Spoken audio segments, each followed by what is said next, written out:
2020년도에 남선교 헌신 예배 너무 수고들 많이 해주셨고 간증이 참 우리에게 큰 위로가 된 줄 믿습니다. 그리고 오늘은 제가 우리 교회에서 마지막으로 설교를 하는 주일 설교를 하는 날입니다. 그래서 오늘 예배는 저에게 아주 큰 의미가 있는 시간인 것 같습니다.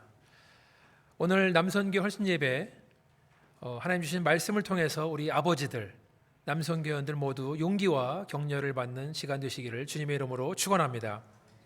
먼저 조금 아픈 이야기를 드리겠습니다. 한국의 포털 사이트에 50대 중년이란 단어를 치면 가장 먼저 나오는 연관 검색어가 뭔지 아십니까? 50대 중년 고독사입니다. 고독사. 우리나라 보건복지부에서 조사한 결과 2017년부터 21년까지 5년 동안 15,066명이 고독사했다고 합니다. 그 내용을 분석해 보면 다음과 특징이 있다고 합니다. 첫 번째, 고독사는 매년 증가한다. 두 번째, 여성보다 남성이 훨씬 더 많이 고독사하고 있다. 세 번째, 남성 중에서도 50대 60대 남자가 고독사하는 경우가 가장 높다입니다. 좀 더 구체적으로 조사해 보면 고독사는 매년 8.8% 정도 증가하고 있다고 합니다. 평균적으로 고독사하는 남성이 여성보다 4배 이상 많다고 합니다. 지난해 전체 고독사 3,378명 가운데 50대 60대 남성이 차지하는 비중이 58.6% 집계됐습니다. 즉 고독사 10명 하는 중에 5명의 중장년층 남성이 포함된다라는 말씀입니다. 50대 60대 다음으로 가장 많은 연령은 40대, 그 다음에 70대라고 합니다. 왜 중년 남성이 고독사에 취약할까요? 조사에 의하면 50대 60대는 건강관리와 가사노동에 익숙하지 못하여 실직, 이혼 등으로 삶의 만족도가 급속히 감소한 연령대이기 때문이라고 분석하고 있다고 합니다. 그리고 일반적으로 나이가 든 남성은 여성에 비해서 사고가 경직되고 사회 적응 속도가 느려져서 소외되고 고립되기 쉽다는 의견도 있습니다. 처음 만난 사람에게 다가가서 살갑게 말을 걸거나 이웃과 친근하게 지내거나 새로운 친구를 사귀고 또 취미를 갖는데 적극적인 중년 남자는 드물다는 얘기입니다. 고집스럽고 권위적이며 집안일에 서툴고 건강에 무관심한 성향의 중년 남성이 본의 아니게 혼자 살 경우에는 고립될 가능성이 더 커진다는 말씀입니다. 그것은 대한민국만의 문제가 아닙니다.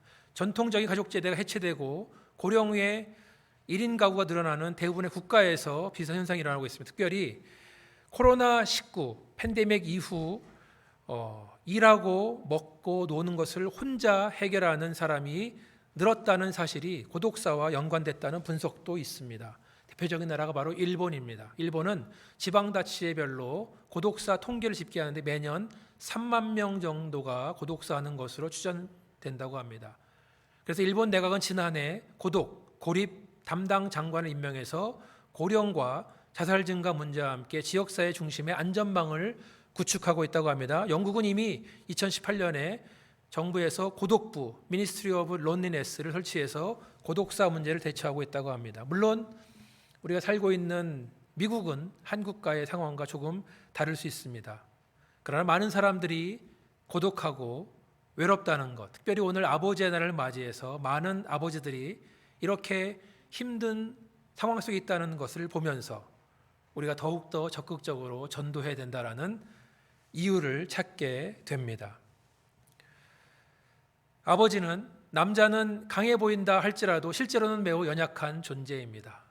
우리는 흔히 남자보다 여자가 더 연약한 존재가 아닌가 생각을 합니다. 베드로전서 3장 7절을 보면은 한번 있으면 보여주시기 바라겠습니다. 자, 시작. 남편들아 이와 같이 지식을 따라 너희 아내와 동거하고 그를 더 연약한 그릇이요 또 생명의 은혜를 함께 이어받은 자로 알아 귀히 여기라. 이는 너희 기도가 막히지 아니하게 하려 함이라. 자, 계속 보여주시고 여기서 아내는 어떤 그릇이라고 했죠? 더 연약한 그릇. 그냥 연약한 그릇이 아니라 더 연약한 그릇. 남편은 어떻습니까? 남편은 여자가 더 언약한 그릇이면 남편은 연약한 그릇이란 말입니다. 남편도 연약하다. 오히려 남성이 이제 중년 나이에 접어들면서부터 여성 호르몬이 많이 나오게 되고, 반대로 여성이 중년의 나이에 들어서면 남성 호르몬이 왕성해지는 시기가 옵니다. 그래서 한국의 중년 아줌마가 세계 최강이라는 말도 있습니다. 그런데 저도 이제 조금씩 나이를 먹게 되니까 작은 일에 마음이 뭉클해질 때가 많이 있습니다. 별것도 아닌 이야기, 별것도 아닌 드라마, 인간극장을 보면서 남몰래 눈물을 흘리기도 합니다. 얼마 전까지만 해도 저는 마음이 강하고 비정한 사람이었기 때문에 저로서는 있을 수 없는 일들이 최근에 나타나고 있습니다. 남자는 고독합니다. 남자는 외롭습니다. 그렇지만 우리 교회를 돌아볼 때 여기 계신 분들은 대한민국에서 아무나 할 수 없는 일을 하신 분들입니다. 여러분들은 과거 한때 어디로 갈 바를 알지 못하는 상태에서 용기를 내서 미국으로 오신 분들입니다.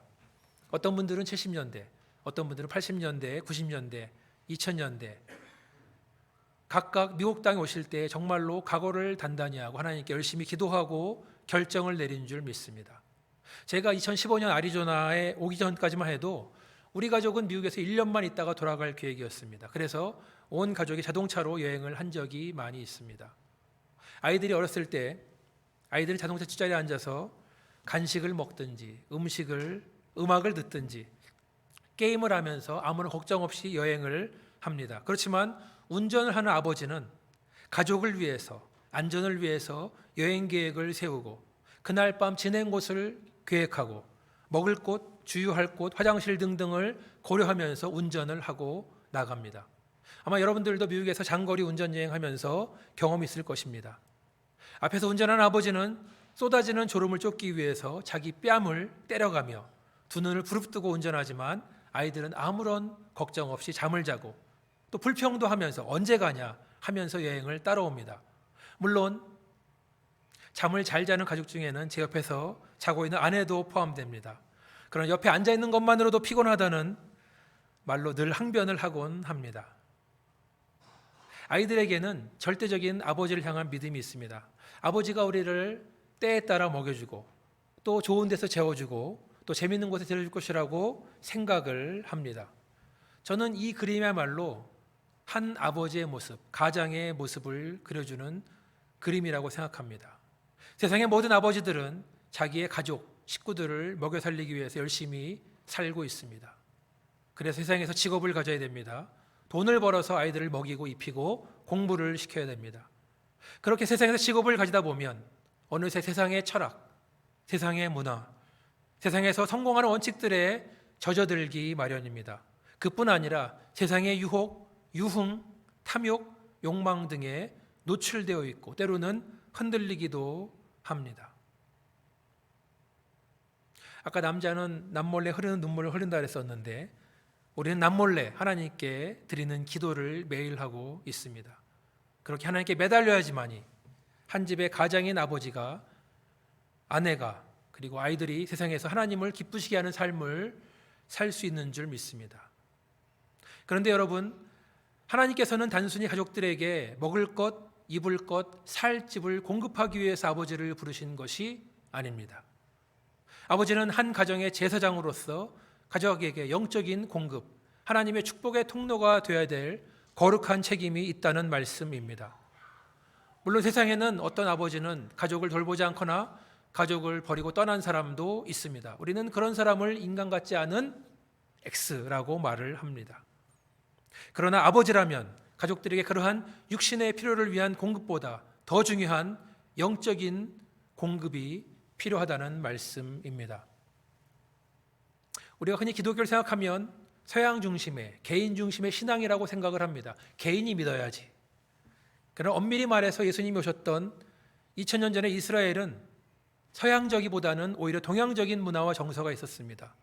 나 혼자 믿고 구원받는 것도 중요하지만 한 집의 가장인 아버지가 믿음을 통해서 온 가족이 구원받는 역사가 성경에 많이 나타나고 있다는 말씀입니다. 오늘 성경에 나오는 아버지들을 통해서 한번 구원받는 이야기를 살펴보려고 합니다. 먼저 누가복음 19장에 나오는 당시 많은 사람들로부터 손가락질을 받았던 세리, 삭개오의 이야기를 보겠습니다. 삭개오가 예수를 만나고 예수님께서 그 집에 방문했을 때 삭개오는 자기 죄를 회개하고 이렇게 고백합니다. 나의 재산의 절반을 가난한 자들에게 주겠다. 그리고 혹시 그동안 내가 다른 사람을 속여서 돈을 벌었다면 그것에 4배 해당하는 것을 돈으로 갚겠다고 말합니다. 진정한 회개는 지갑에서 나온다고 했습니다. 삭개오의 회개는 말로만 하는 것이 아니었습니다. 예수님 말씀하십니다. 한번 뒤에 나오고 같이 한번 읽어보겠습니다. 시작. 예수께서 이르시되 오늘 구원이 이 집에 이르렀으니 이 사람도 아브라함의 자손이미로다. 인자가 온 것은 잃어버린 자를 찾아 구원하려 함이니라. 아멘. 삭개오의 회개와 신앙 결단 앞에서 예수님은 삭개오 한 사람의 개인의 구원만이 아니라 그 집, 온 식구에게 구원이 이르렀다고 말씀하시는 겁니다. 삭개오 또한 한 집의 가장이었고 그의 믿음의 결단을 통해서 자기 식구들까지 모두 주님 앞으로 인도하고 구원받게 했다는 말씀입니다. 두 번째 아버지는 바로 이방인 고넬료입니다. 고넬료는 이스라엘을 정복한 나라 로마의 백부장이었습니다. 그에게는 100명의 군인을 거느리는 권위가 있었습니다. 그런데 사도행전 10장 2절을 보면 고넬료는 경건한 사람이었습니다. 그는 자기의 온 집안과 더불어 하나님을 경외하고 백성을 많이 구제하고 하나님께 항상 기도하던 사람이라고 말하고 있습니다. 자, 고넬료는 로마 사람이기 때문에 이스라엘 백성으로부터 어쩌면 또 원망과 증오의 대상일 수 있습니다. 그러나 그는 하나님 앞에서 경건한 사람이었습니다. 자기만 하나님을 경외하는 것이 아니라 온 집안 식구들도 그렇게 살았다는 것입니다. 그런데 그에게 한 가지 부족한 게 있었습니다. 그것은 예수의 제자인 베드로를 만나서 복음의 말씀을 듣고 성령을 받고 침례를 받아야 하는 것입니다. 여러분 잘 아는 이야기이기 때문에 자세히 말씀드리지 않겠지만 그때까지만 해도 베드로에게는 예수의 복음이 이방 나라, 특별히 자기 원수 나라인 로마까지 간다는 것을 믿지 않았습니다. 정통 유대인인 그로서 이방인이 구원받는다는 것을 받아들일 수 없었던 것입니다. 그러나 하나님의 놀라운 방법을 통해서 베드로는 고넬료의 집에 가게 됩니다. 그리고 깜짝 놀라게 됩니다. 사도행전 10장 24절 같이 보겠습니다. 시작. 이튿날 가이사랴에 들어가니 고넬료가 그의 친척과 가까운 친구들을 모아 기다리더니 이미 고넬료의 집에는 그의 가족뿐 아니라 친척들과 친구들이 가득 있었습니다. 모두 불경스러운 이방인들이었습니다. 그러나 이 사람들은 하나님께서 만나게 해주신 사람들이었습니다.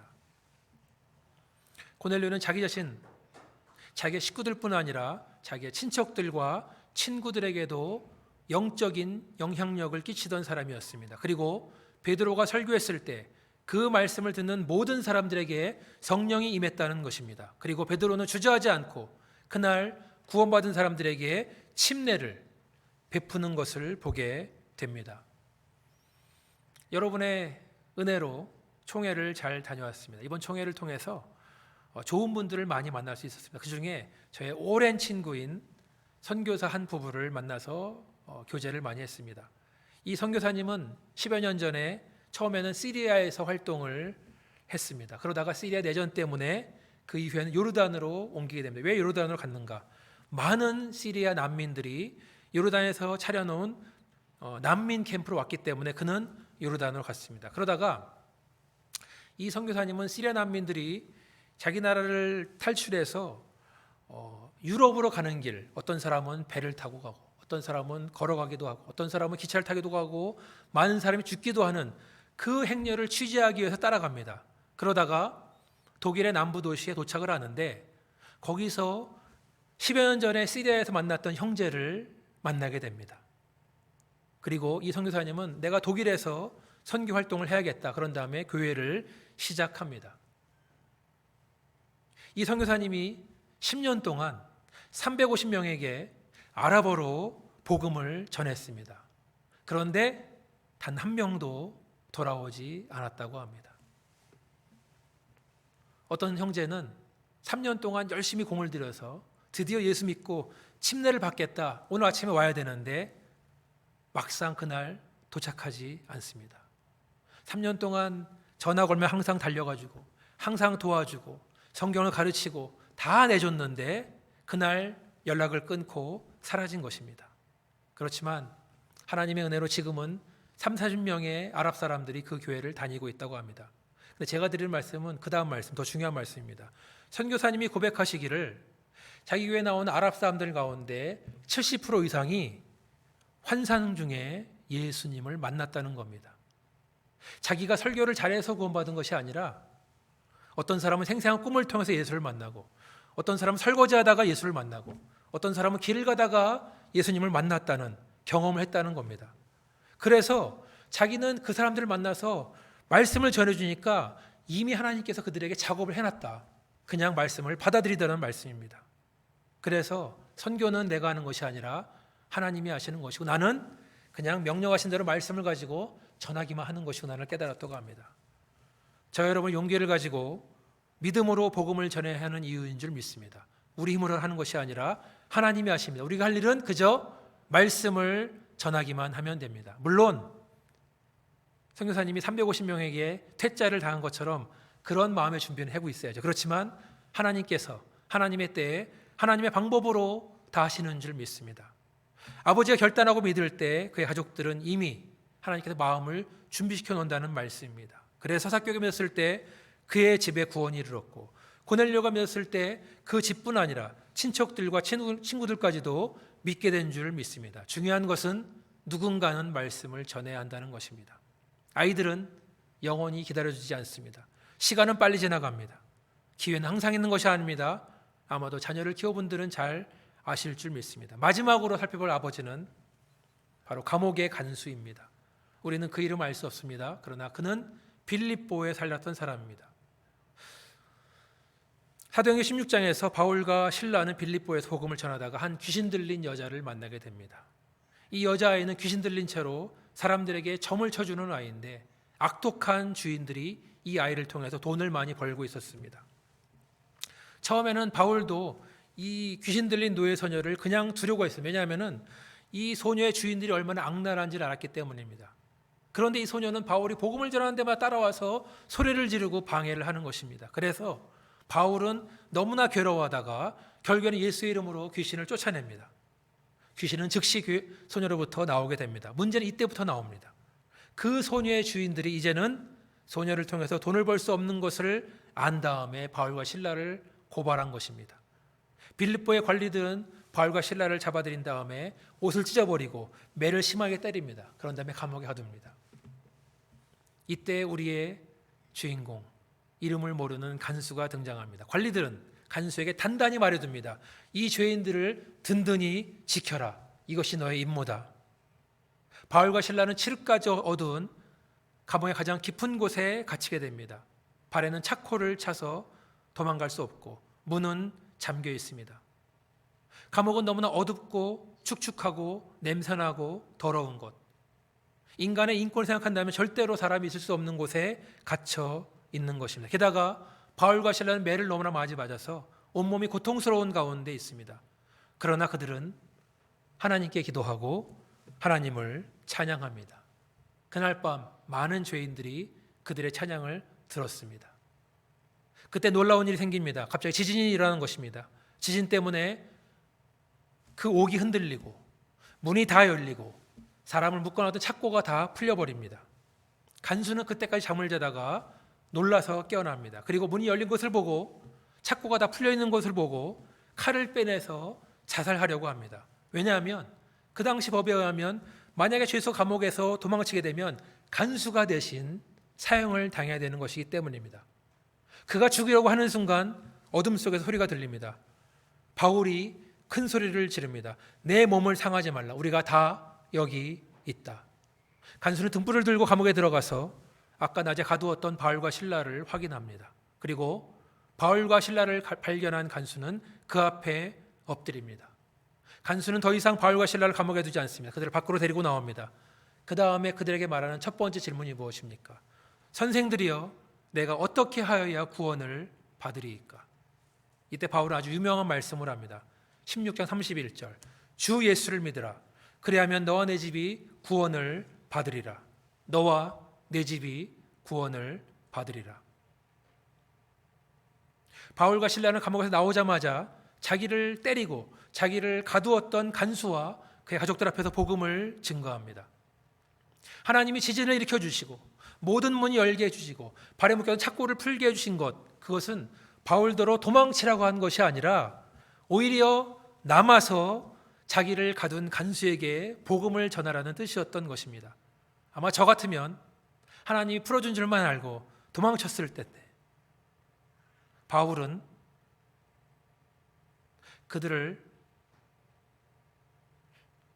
하나님에게 다른 뜻이 있음을 발견을 한 것입니다. 복음을 듣고 구원을 받은 간수와 가족들은 먼저 바울과 실라의 몸에 상처를 치료해 줍니다. 그리고 자기 집에 데려가서 초대해서 음식을 차려줍니다. 간수와 온 가족들은 하나님을 믿었으므로 크게 기뻐했다고 성경은 기록하고 있습니다.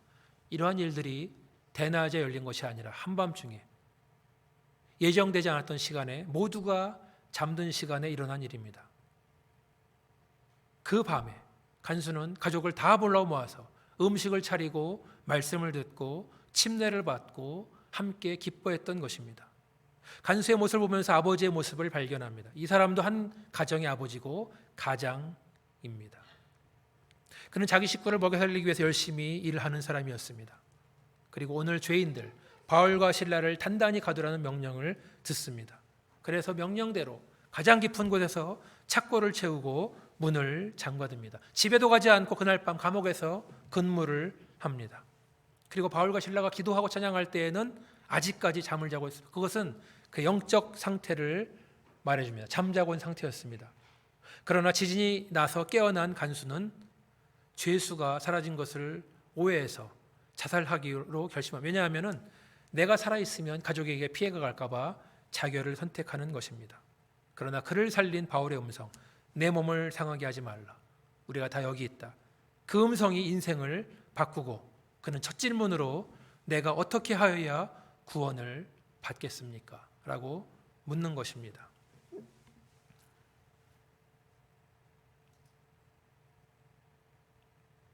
제가 나름 노력해서 설교를 줄이고 있습니다. 시간이 많이 지났기 때문에. 하나님의 놀라운 사건, 갑자기 지진이 일어나서 모든 문이 열리고 착고가 풀리는 것을 경험한 간수, 그리고 그렇게 도망갈 기회가 있었지만 도망가지 않고 자기 목숨을 살려준 바울을 보면서 충격을 받은 간수는 인간의 가장 본질적인 질문, 가장 중요한 질문을 하는 것입니다. 내가 어떻게 해야 구원을 받으리이까? 더 이상 이 간수에게는 자기 직업이 중요하지 않습니다. 상관의 명령도 중요하지 않습니다. 앞으로 받게 될 핍박도 무섭지 않습니다. 그는 자기의 구원과 자기 가족의 구원을 위해서 가장 중요한 결단을 내립니다. 예수를 믿고 자기 가족도 믿게 하고 구원받게 하고 침례받게 하는 일이었습니다. 오늘 예배를 통해서 남선교회 한 분 한 분 아버지들을 격려하고 응원합니다. 한 가정을 이끄는 가장으로서 가장 중요한 결단, 영적인 결단을 내리시기를 주님의 이름으로 축원합니다. 아버지가 하나님을 잘 믿어야 가족들도 하나님을 잘 믿게 되는 줄 믿습니다. 기도하는 아버지라면 자녀도 기도하는 줄 믿습니다.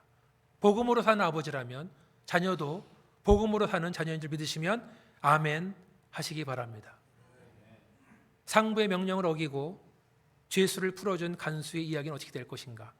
궁금하신 분들은 사도행전 16장 이하를 한번 보시길 바라겠습니다. 설교는 여기서 마치도록 하겠습니다. 기도하시겠습니다. 아버지 하나님 감사합니다. 오늘 남선교 예배를 통해서 하나님께서 이들을 통해서 영광 받으시며 이들을 통해서 우리 가운데 놀라운 일들을 이루시고 또 이 한 사람 한 사람을 통해서 가정을 살리시는 줄 믿습니다. 아버지 하나님, 오늘 주께 헌신하는 남선교회 한 사람 한 사람 아버지들이 주께 헌신하며 주의 가족을 하나님께 온전히 이끄는 역할을 감당할 수 있도록 하나님 도와주시옵소서. 이 모든 말씀을 예수 이름으로 기도합니다. 아멘. 이제 다 함께 자리에서 일어나셔서